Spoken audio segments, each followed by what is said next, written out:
So if an individual died during experimentation, in Thanos' mind that's justified because you're eradicating the thing that's disgusting and weak and pulling the population down. Discuss sensitivity and the weeding out of the weak is what played a part in him experimenting on his own children like Nebula. The other thing is, discuss sensitivity is associated with orderliness and is also associated with conscientiousness, which is the drive to do what is right. Not necessarily what is good, but to do your duty and do it thoroughly.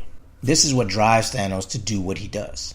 Now, usually when people have a hate like Thanos does, it can come from fear because you don't understand or you can't relate. It doesn't make sense to you. It's a form of the unknown, and the unknown is scary.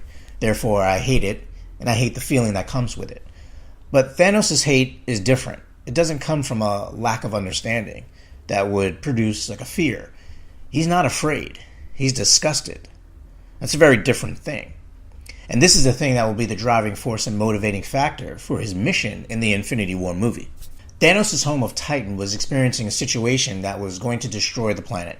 Titan was out of resources and the planet was overly populated. He went to the council and he recommended that half the population be exterminated to bring things back into balance. And it makes perfect sense. That's the math he was working with in his head.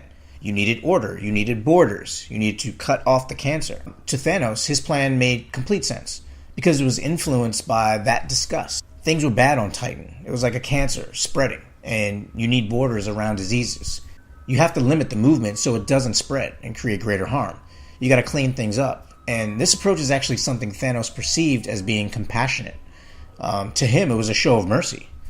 To put people who are bringing the whole society down, including themselves, out of their misery, their very presence is a dangerous sacrifice that is necessary for everyone else to survive.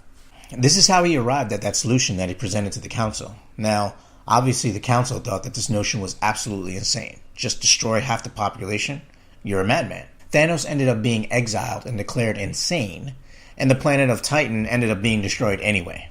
This infuriated Thanos to no end, but he already proceeded to try and create balance in another way by destroying and conquering other planets in the universe.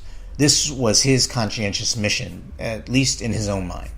This is where he picked up Gamora, taking her from her home planet. To Thanos, this was a sign of mercy. Now, of course, the Mad Titan has decided that the entire universe needs to be balanced out, and he needs the Infinity Gauntlet to do it.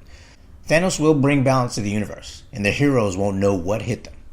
But hopefully with this breakdown, when you see the movie, you'll have these finer details and elements in the back of your head, so you can see what's driving the Mad Titan, and watch how he moves. Okay guys, thanks for watching. I hope you liked this breakdown.